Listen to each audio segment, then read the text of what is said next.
e começou a perseguir a igreja, e de uma forma diferente quis acabar com João, porque logo antecessores dele subiram ao poder e desejaram acabar com a voz profética, porque eles sabiam que não poderiam pegar o maior, o menor. Então a intenção deles era acabar com aqueles que estavam liderando.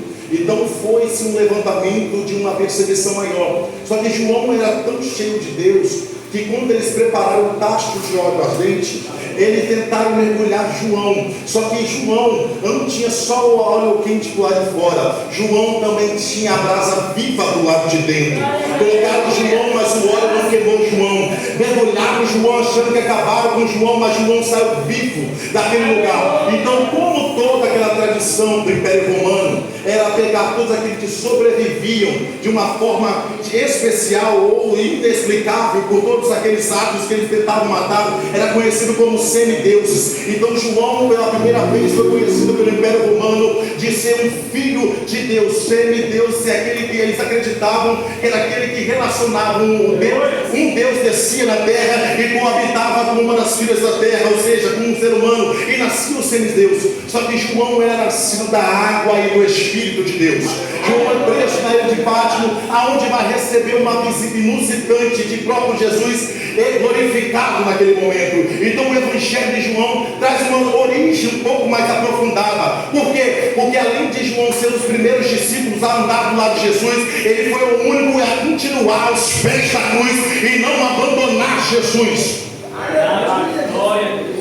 Então quem tem intimidade, obviamente, é aquele que pode falar melhor sobre a pessoa que está relacionada. Óbvio que um amigo mais íntimo de você poderá dar características diferentes e especiais, a qual muitos não os têm dado porque caminham um pouco distante. Então João foi narrar o Evangelho no capítulo de número 4. Só que aqui, antes de ele decidir, ele está dentro de Jerusalém. Em Jerusalém ele se recebe uma visita inusitante de um dos doutores magistrados daquele sinódrio, daquele sinédrio. Quem era? Nicodemos.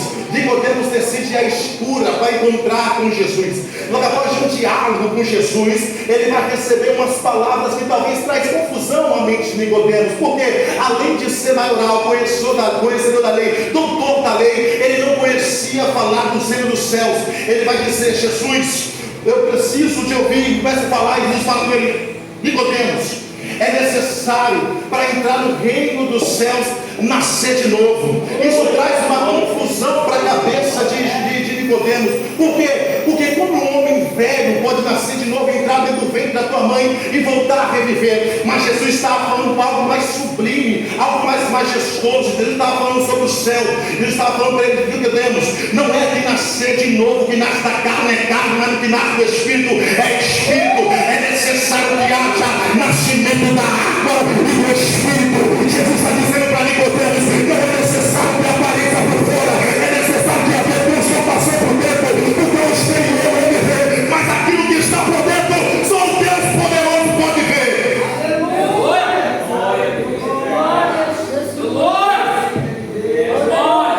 Nicodemos recebe essa palavra. Só que Jesus causa rumores. Aonde Jesus ia, Jesus era muito proclamado, muito buscado, mutuava multidões para encontrar com Jesus. E nem sempre as multidões que estavam de encontro a Jesus é por quem que ele era, mas era por aquilo que ele fazia. Vemos um descaso da multidão. Por quê? Porque aonde Jesus estava havia cura, libertação, multiplicação de pão. Só que ele esquecia que Jesus não veio só para dar algo terreno. Jesus veio para dar algo celestial. O homem pode ocupar tua casa, o homem pode te dar o melhor terreno, o homem pode te dar a melhor coisa desta terra, mas só Jesus pode te dar algo diferente. A salvação não vem da terra, a salvação vem da vertical. É somente Jesus que é o dono da vida, que pode te dar uma salvação na tua alma. Nicodemos era um homem extremamente religioso. E Jesus sempre teve briga com a religião. A briga de Jesus sempre foi com o judaísmo, com os judeus. A briga de Jesus sempre foi contra os fariseus, contra os saduceus, contra o escriba. Por quê? Porque eles tinham a palavra da verdade e não ministravam a palavra. Fazia homens refém daquilo que eles pregavam, mas não fazia discípulos daquilo que eles ensinavam. Por quê? Porque uma grande maioria das igrejas se preocupa com fazer momentos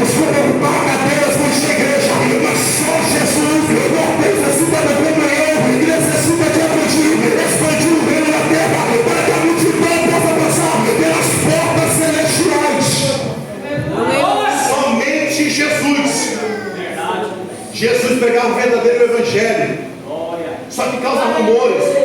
Os fariseus mais uma vez tentam agora contra Jesus e decidem fazer uma emboscada para matar. Só que Jesus já conhecia, já sabia, e disse para os seus discípulos para se aprontar, que agora eles iriam mais uma vez para a Judeia. Interessante que Jesus agora vai pregar, vai nos ensinar níveis de missão, porque existe o nível da missão local, existe a missão regional e existe a transcultural. Jesus estava ensinando dentro de Jerusalém, estava fazendo missão local. O que é missão local, presbítero Anderson? É quando você pensa na palavra, aumenta o teu som independente e você começa a adorar o teu vizinho que está lá do lado, você subendo a palavra, a tua voz entra pela janela, a palavra pega aquele coração e ela recebe o arreio refugiando a alma. Sabe o que é isso? É você passar pela rua do teu barco, é você pegar pelo teu vizinho, mas é você dar testemunho aonde você está, porque onde você está, melhor da minha palavra que você fala, só vai surgir efeito pelo teu caráter.